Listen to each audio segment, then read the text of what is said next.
Kasidokes Polres Aceh Tenggara melaksanakan kegiatan pengobatan gratis kepada warga terdampak banjir.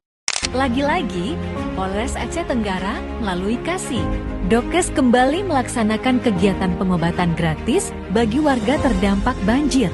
Kegiatan kali ini berlangsung di Desa Lauser, Kecamatan Ketambek, Kabupaten Aceh Tenggara, sebagai bentuk kepedulian terhadap masyarakat yang masih membutuhkan bantuan kesehatan pasca musibah banjir.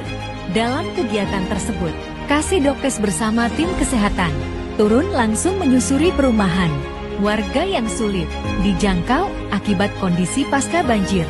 Mereka memberikan layanan kesehatan mulai dari pengecekan kesehatan, penanganan penyakit ringan, hingga pemberian obat-obatan secara gratis. Kapolres Aceh Tenggara melalui Kasidokes menyampaikan bahwa kegiatan ini merupakan wujud empati dan kepedulian Polres Aceh Tenggara terhadap masyarakat yang terdampak bencana.